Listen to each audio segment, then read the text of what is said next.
Welcome back to Sundust Short Horror Stories. Tonight we slip into Pennsylvania's orchard country along the Susquehanna, where old trees keep grudges and the foothills hide small, angry things. This is Albatwitch Orchard Ambush. The Albatwitches have watched these hills forever. Susquehannock stories called them harvest guardians.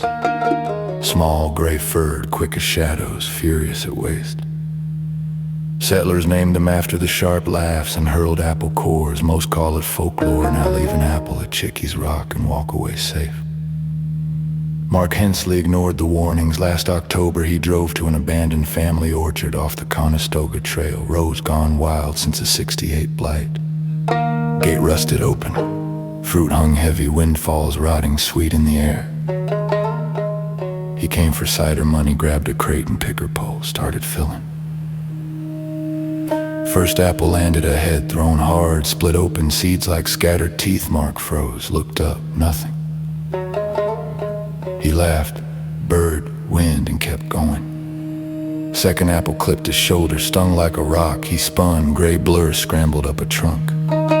High giggle drifted down thin and saw sharp. Pride kept him there. He reached for another windfall. Third apple hit his cheek, split skin, blood and juice mixing. The welt throbbed, hot, alive. Air turned thick, overripe fruit, wet fur, rot. He dropped the pole, looked back. They waited in the branches, dozen small shapes, gray fur, cider vinegar eyes. Long fingers clung to bark, one held a hollowed core, chittering low. Mark ran. Hits rained, spine, temple, arms, each left burning purple marks. Skin tightened as he reached the truck, fumbled keys, roared away. On the highway he glanced in the mirror, eyes too wide, pupils slitting, neck welts roughened like bark, cracks wept fluid smelling of fermenting cider. He locked himself home, changes accelerated. Fingers lengthened, joints aching upward, skin peeled in strips, showing pale wood beneath, voice rasped, thin and high. Apples appeared on the porch, perfect arranged, garage barrels burst red, backyard trees wept sap from fingerprint knots. Scratching came at night, small hands patting walls, listening. 3 days later, Mark was gone.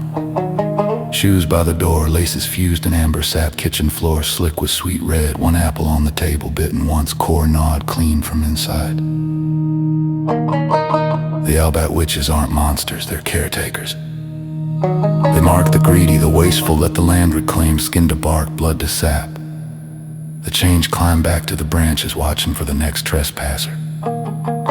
So at dusk in those old rows near Columbia, listen. Smell cider on empty wind. Feel a cold apple brush your cheek, not fallen placed. If you hear small hands patting bark above, don't look up. Leave an apple. Walk away. I've been listening to Sundust Short Horror Stories. Albatwitch Orchard Ambush reminds us.